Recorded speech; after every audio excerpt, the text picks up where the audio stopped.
ओम साई राम। आशा करती हूँ आप सब लोग बहुत अच्छे से होंगे। तो दोस्तों आज हम बात करेंगे कि हमें ऐसे कौन से 3 काम करने चाहिए जिसको करने से साईं बाबा आजीवन, साईं बाबा ऐसे भक्त का साथ कभी नहीं छोड़ते, हमेशा उस भक्त के हमेशा अंग संग रहते हैं। तो ऐसे कौन से 3 काम है जो हमें अपने जीवन काल में जरूर करने ही चाहिए। तो आज हम उसी विषय पे आज हम चर्चा करेंगे। तो चलिए दोस्तों वीडियो को स्टार्ट करते हैं। तो वो सबसे पहला जो काम है जिसे करने से बाबा हमारे साथ कभी नहीं छोड़ेंगे, आजीवन हमारे साथ में रहेंगे, वो है अपने घर में एक अखंड जो है धुनी की रचना करना, धुनी जो रोज प्रज्वलित किया करना, जिसके बारे में मैं आपको पिछले वीडियो में बता ही चुकी हूँ कि धुनी को किस तरह से जलाया जाता है। अगर कोई कंफ्यूजन हो तो आप वो पहले वाला वीडियो आप जरूर देख सकते हैं कि धुनी जलाने की क्या विधि है, किस तरह से जलाया जाता है। और तो दोस्तों जो लोग अपने घर में धुनी जो जलाए करते हैं, रोज रोज जलाए तो बहुत ही अच्छा, सुबह शाम जलाए तो बहुत अच्छा है। नहीं तो आप प्रत्येक बृहस्पतिवार को आप एक नियम बना लीजिए, प्रत्येक बृहस्पतिवार को भी 2 बार जलाए तो बहुत ही जरूरी, बहुत ही अच्छा है। लेकिन वो पॉसिबल नहीं हो पाता तो आप केवल एक ही बार जलाइए बृहस्पतिवार को, लेकिन जलाइएगा जरूर। और इसके अलावा आप मंगलवार, शनिवार को, पूर्णिमा को, अमावस्या के दिन में ये धुनी आप जरूर जलाए कीजिए, बहुत ही अच्छा हो दोस्तों। अगर रोज जलाए, चाहे एक ही बार आप जलाए, सुबह या शाम कभी भी आप जलाइएगा जरूर, बहुत ही जरूरी, बहुत ही अच्छा होता है धुनी जलाने। क्योंकि बाबा आप ये वो कार्य है दोस्तों जो कि बाबा स्वयं किया करते थे। हमेशा सूर्योदय के समय में बाबा ये कार्य स्वयं किया करते थे। संपूर्ण द्वारका माई में धुनी की जो धुआं है, बाबा धुनी की धुआं दिखाया करते थे, अपने हर भक्त को बाबा प्रेरित किया करते थे। तो अगर वो कार्य अगर हम भी करते हैं तो बहुत ही शुभता का प्रतीक है। जरूर हर किसी भक्त को अपने घर में धुनी जरूर जलानी चाहिए। ये हो गया पहला काम। दूसरा कार्य क्या है कि अगर हम करें तो बाबा हमारे साथ कभी नहीं छोड़ेंगे, जन्मांतर हमारा साथ देंगे और बाबा को बहुत ही करीब है। दूसरा काम वो है जिस घर में साईं सच्चरित ग्रंथ का पठन होता है नियमित रूप से, ये नहीं कि आज पढ़ लिया फिर चलो टाइम नहीं मिला एक हफ्ते बाद पढ़ा या फिर 10-15 दिन के बाद में पढ़ लिया। जिस घर में नियमित रूप से, चाहे एक ही चैप्टर का अगर आप अध्ययन करते हैं, लेकिन रेगुलर बेसिस पे नियमित रूप से आप पढ़ा कीजिएगा, बहुत अच्छा हो। समय समय पे आप सप्ताह पारायण कीजिए या फिर मासिक पारायण कीजिए।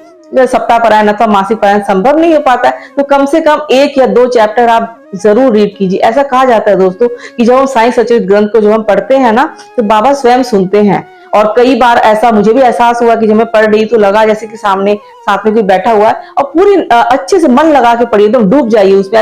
ऐसा महसूस कीजिए कि आप द्वारका माई में बैठे हुए हैं और जो उसमें जो लीला जो वर्णन है, तो आप ऐसा फील कीजिए आप भी बाबा के साथ में, आप उस समय बाबा के साथ ही थे। तो आपको ऐसा एहसास होगा कि आपको पूरा एहसास होगा कि बाबा आपके साथ में है, वाकई में आपके साथ में है। कई बार भक्तों को ऐसा एहसास हुआ साईं सच्चरित ग्रंथ का पाठ करते समय जैसे उनके साथ में कोई बैठा हुआ, जबकि होता कोई भी नहीं है। तो ये बाबा ही होते हैं, बाबा स्वयं सुनते हैं बाबा को। और इसके अलावा बाबा से संबंधित जो भी पाठ है, जैसे साईं बावनी है, साईं कृष्ण निवार मंत्र, साईं चालीसा है, साईं स्तवन मंजरी का पाठ है, बाधा नाशक साईं कवच, साईं बजरंग बाण इत्यादि जितने भी साईं बाबा से संबंधित पाठ है, उसका भी आप नियमित रूप से आप पाठ जरूर किया कीजिएगा। साईं सच्चरित ग्रंथ तो जरूरी, बहुत ही जरूरी है, एकदम स्वयं बाबा ही है, वो बाबा का लिखित स्वरूप है।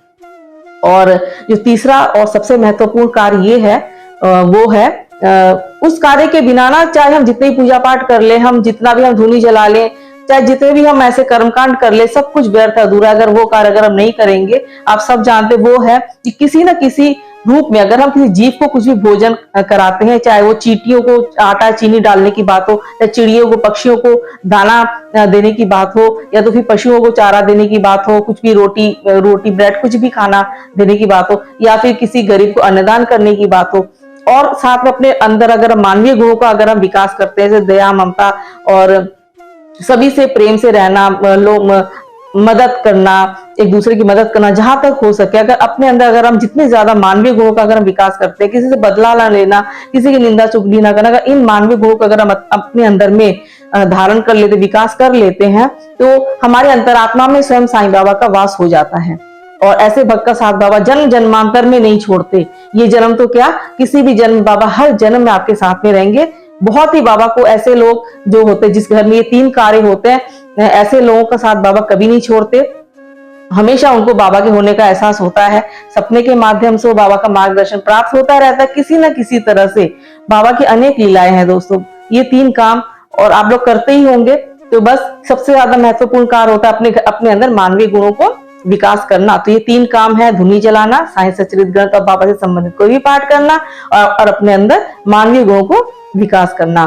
तो ऐसे कार्य जिस घर में होते हैं उस घर में स्वयं बाबा का वास होता है और बाबा अपने ऐसे भक्त का साथ कभी भी नहीं छोड़ते, हमेशा ऐसे भक्त के अंग संग रहते हैं। तो दोस्तों ये था आज का वीडियो। आपने वीडियो देखा, मुझे बहुत अच्छा लगा। मिलते हैं अपने अगले वीडियो में, तब तक के लिए ओम साई राम, जय साई राम।